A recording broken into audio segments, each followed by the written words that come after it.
বাংলাদেশের সংবিধানে আপনার এরকম উপদেষ্টা সরকার নামক কোনো বিধান নাই। ফলে বিচারপতিরা যদি গায়ের জোরে কাল্পনিক একটা যুক্তি দিয়ে যদি খাড়া করে, এটা তো হবে না। ফরদ ভাই, সংবিধান ফালাই দিল কতবার? এটা 15-16 যেকোনো বার। আইনের ঊর্ধ্বে। 15-16 বার। না না, আপনি সংবিধান যেটা 142 আপনার তো করছে। সংবিধান হ্যাঁ, জি শেষ করে আপনি জি উত্তর দিচ্ছি। জি।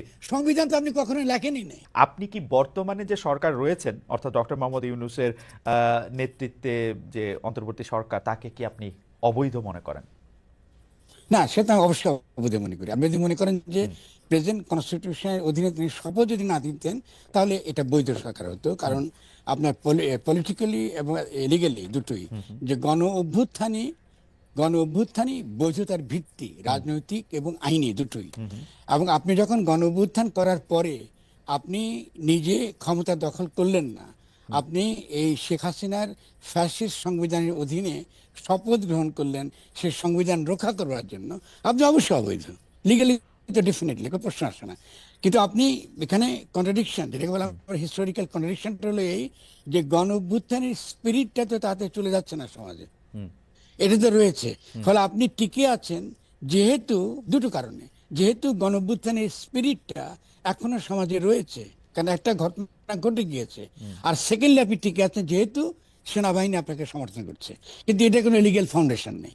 আপনি এই সরকারের আইনি বৈধতাটা কি, খুব সিম্পল বলেন আমাকে। যদি আপনি বুঝে বলতে পারেন, আমি গ্রহণ করব। আমাদের বিচারপতিরা আছেন, আমি গ্রহণ করব।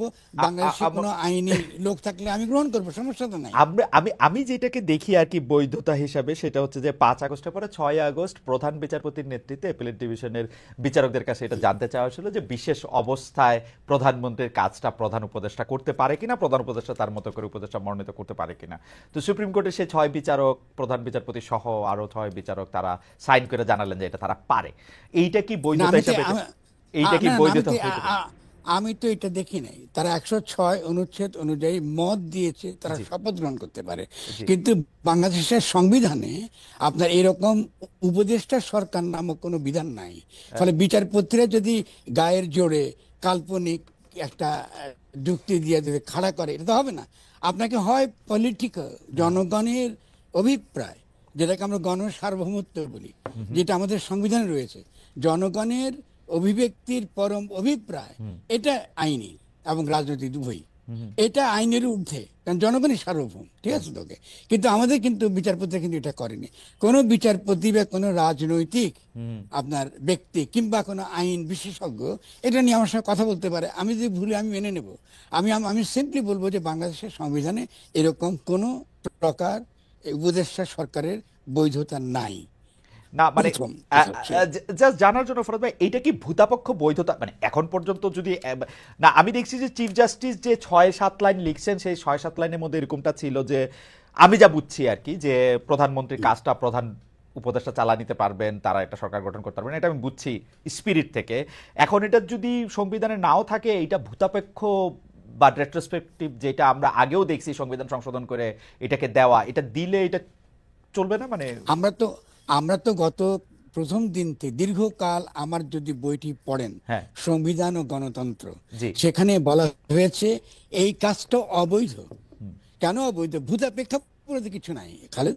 আপনি 142 অনুচ্ছেদে আপনি কি করলেন, এই জন্য কিংস পার্টি হয়েছে। খেয়াল করেন আমাদের এখানে কিংস পার্টি কেন হয়েছে, জি যে আপনি ভূতাপেক্ষা এটাকে বৈধ করবেন। জি। মানে আপনি ক্ষমতায় যাবেন, সামরিক অভ্যুত্থান করেছেন, এখন সামরিক অভ্যুত্থানকে বৈধতা দেওয়ার জন্য আপনি একটা কিংস পার্টি বানাইলেন, এবং আপনি টিজিএফআই মিলায়া আপনি আরেকটি ইলেকশন করলেন। সেখানে আপনি কি করলেন, 2/3 ভোট পেলেন, পেয়ে সেই আপনার ইয়েতে কি বলে পার্লামেন্টে আপনি এটাকে বানাইলেন, এটাকে বৈধ। প্রথমত এটার প্রবলেম আছে, কারণ আমাদের যে সাংবিধানিক বিতর্ক, যেটা তথাকথিত সংশোধন নিয়ে কমিশন হয়েছে, কিন্তু একটা গুরুত্বপূর্ণ বিতর্ক হলো আদৌ এরকম গণতান্ত্রিক সংবিধানে 142 অনুচ্ছেদ থাকতে পারে কিনা। আপনি ওকে। হয় ব্রিটিশ ব্রিটিশ আমি শেষ করি, একটু খুব ইম্পর্টেন্ট খালেদ। জি আপনি হয় ব্রিটিশ নিয়ম অনুসরণ করেন, কোনো লিখিত সংবিধান রাখবেন না, অসুবিধা নেই। অথবা যদি লিখিত সংবিধান রাখেন, তাহলে আপনি কিছুতেই কনস্টিটিউয়েন্ট অ্যাসেম্বলি বা গণপরিষদ এবং সরকার নির্বাচনের যে পরিষদ, যেমন জাতীয় সংসদ, এই দুটাকে আপনি একত্র করতে পারবেন না। কারণ তাহলে যে কোনো মুহূর্তে সামরিক সরকার, যে কোনো মুহূর্তে একটা ফ্যাসিস্ট সরকার জোর করে ক্ষমতা দখল করে ভূতাপেক্ষা নিজেকে বৈধ প্রমাণ করতে পারবে। এটা তো ভয়াবহ আইন। যদি আপনি এই বিচারপতিটা করে থাকে, সেই বিচারপতিকে আমি বলি অবিলম্বে তাকে আপনার উৎখাত করা উচিত। এরা তো এখানে ফ্যাসিস্ট শক্তিকে ক্ষমতা আনবার ব্যবস্থা করে দিয়েছে। আমি একটা ছোট কথা বলি আপনাকে, দিল্লি যদি আপনার এরকম আরেকটা সরকার বানায় দিয়া ভূতাপেক্ষা তাকে বৈধ করে, তো আপনি কি মানবেন? এটা তো ননসেন্স। এইসব ননসেন্সগুলা এইসব উকিলরা এগুলো বলে। কারণ আমরা এই সরকারের মধ্যে কিছু কিছু উকিল ঢুকেছে, যে উকিলগুলো তারা উকিলি বুদ্ধি দ্বারা বাংলাদেশকে ধ্বংসের দিকে তারা নিয়ে চলে যাচ্ছে। এবং তারা কেন করেছে এটা তো আমি জানি। আমরা তো বাংলাদেশ থেকে এটা দেখতে পাচ্ছি ওদের ভূমিকাগুলো। কারণ আমরা যদি বাংলাদেশকে আজকে একটা দিল্লি লীলাক্ষেত্র আর মার্কিন যুক্তরাষ্ট্রের লীলাক্ষেত্র বানাতে চাই, তাহলে এদেরকে তো বিচার করতে হবে আগামী দিনে, কদিনের মধ্যে। একটা গণ অভ্যুত্থান ঘটেছে, আমরা সকলে মিলে আলোচনা করতে পারি এই গণ অভ্যুত্থানের পরে জনগণের জন্য সবচেয়ে ইতিবাচক দিকটা কি হতে পারে, আমরা সকলে আলোচনা করতে পারি। প্রত্যেক সে বিএনপি বলুন কি জামাত বলুন কি, এমনকি আওয়ামী লীগের মধ্যে যারা রিয়েলি ইতিবাচক, দেশকে ভালোবাসে, যারা অনুশোচনা আছে, যারা একটা মনে করে যে গত 20 বছর কি 16 বছর এটা ঠিক মতো হয়নি, সকলকে মিলিত আমরা বাংলাদেশ বানাতে পারি। এই জন্য আমি শব্দটা ব্যবহার করছি গঠন। খেয়াল করেন, আমি তো আমার বইটা বেরিয়েছি 2023 সালে, গণ অভ্যুত্থান ও গঠন। তার আগে আমি ইনসাফ পার্টি, ইনসাফ কমিটি করেছি, করে বলেছি যে মানবাধিকারের দিক থেকে গণ অভ্যুত্থানটাই বাংলাদেশের জনগণ চায়। তো বিএনপি তো আমার কথা শুনে নাই। বিএনপি যখন শুনে নাই তখন ইয়াংরা এটা করেছে। তো বিএনপি, আমার তো কাজ লেখা। আপনি তো আমাকে একটু শিক্ষক বলেছেন, আমি তো শিক্ষকের ভূমিকা পালন করতে চাই। আমি তো বলতে চাই এটা করা দরকার, এটা করুন না, এটা করলে এটা, আমি তাই তো করে যাচ্ছি। বলুন, আমার তো সবচেয়ে ঝুঁকি নিয়ে আমি কথাগুলো বলছি। আর সেই জায়গাতে আপনি যখন গণ অভ্যুত্থানকে নস্যাৎ করছেন সংবিধানের কথা বলে, আইনের কথা বলে, তো অবশ্যই এর জবাবদিহিতা ডক্টর ইউনূসকে দিতে হবে।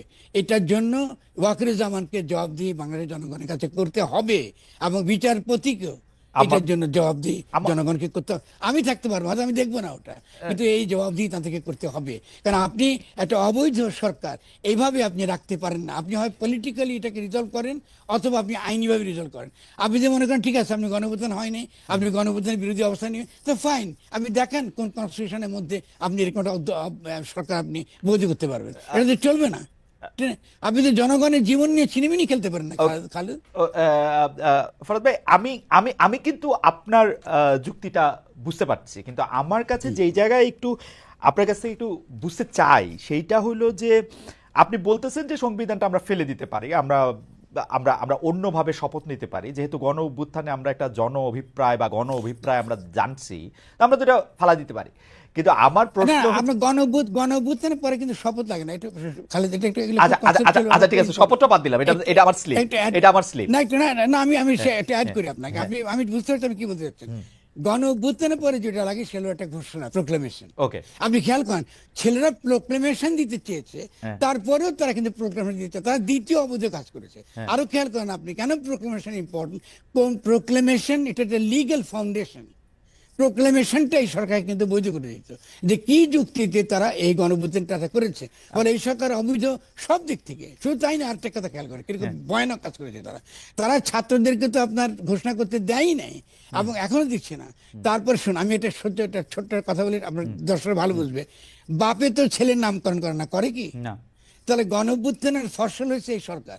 তো এই সরকার কি করে আবার ঘোষণা দিবে? এটা হলো এই যে ননসেন্স কথাবার্তা তারা বলছে, আমরা একটা সকলে মিলা বৈশা একটা ঘোষণাপত্র বানাবো। আরে ভাই, এটা হয় না, হিস্ট্রি তো এরকম না। আপনি যেই ঘোষণা দেবে সেই ঘোষণা হিস্টোরিক্যালি যেটা দিবার ওটা দিতে হবে।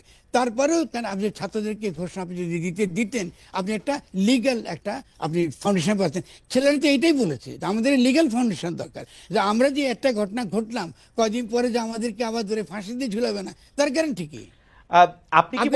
আপনি কি মনে করছেন যে এই প্রোক্লেমেশনটা হইলে একটা লিগ্যাল ফাউন্ডেশন পাবে এবং এটা একটা গ্যারান্টি পাবে?